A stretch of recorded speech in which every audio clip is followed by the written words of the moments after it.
the history of Satria Neo. I believe that's actually the highest point of Proton in terms of engineering. Many people did not know this, but it was the only car that was fully engineered in Lotus Engineering UK. They actually use benchmark cars like Clio RS and the EP3 Civic Type R, and they managed to find the sweet spot that was the benchmark. And the output of the baseline Satria Neo was a car that achieved respectable in terms of chassis rigidity, and they work out on the suspension bits, ideally from the wheelbase, which is just right. And then you have a car out of the box that is very genuinely nice to drive out of the box. And then when you turn up that volume to 11, and that's the feeling of driving Satria Neo Clubsport.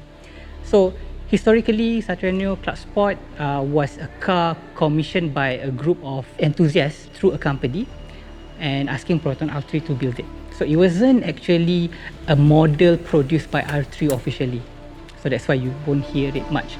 So it is, there are only 18 productions, and this is the car number 18. And they skipped the number 4 and the number 13 because it wasn't a good number to begin with. My name is Firdaus, and this is my money pit. It is a Proton Satria Neo Clubsport.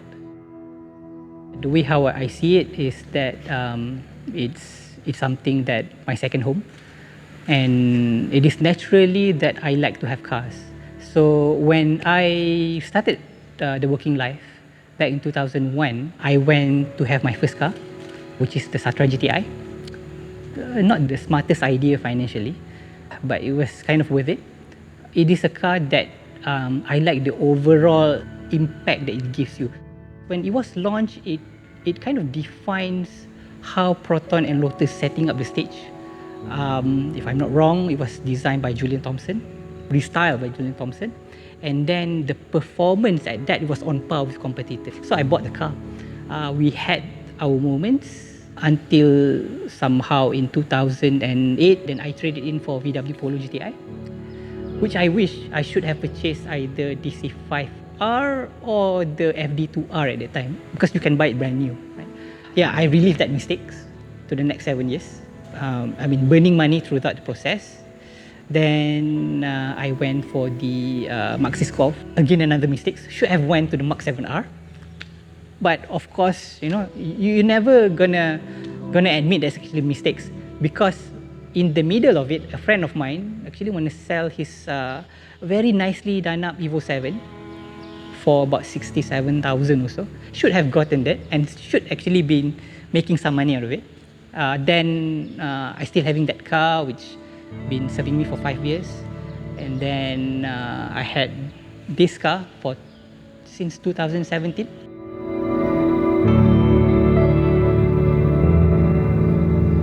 I wasn't looking for any car to begin with. I was actually helping my brother who's looking for a car. Then we look at a Satria Neo Clubsport available in Mudah for 24,000. Then so happened that my friend had one, which is the previous owner of this car. Then I asked him, then he says, actually, why not you have a go in my car and see whether, you know, it is the car that you wanted. My brother didn't actually bother to drive them. I'm not sure for why. Then I decided to drive, and instantaneously I know that this is the car I want to get. Because I have the baseline Neo. I had driven the CPS Neo, which is my auntie owns it. It is totally different. And I felt that I had at least 3 days of sleepless night. Then I gave my friend a call, and we ended up with with that deal.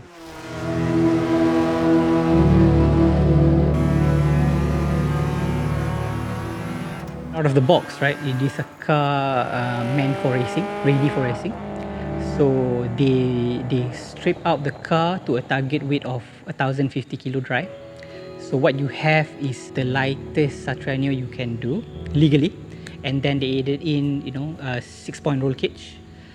They added in the Recaro TSG with original railings, and then the Planta seat too, because Satria Neo, in an open secret, is actually a Wajah platform, right? You have high wheel clearance, and then if let's say you put in a Recaro seats, it will always higher. So they actually chop off using engineering methods, and then you can sit very low towards it.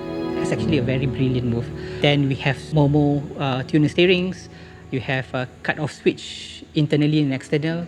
You have 2 sets of R3 competition wheels. And then a little bit tweaks on the engine sides with piggyback, R3 cams.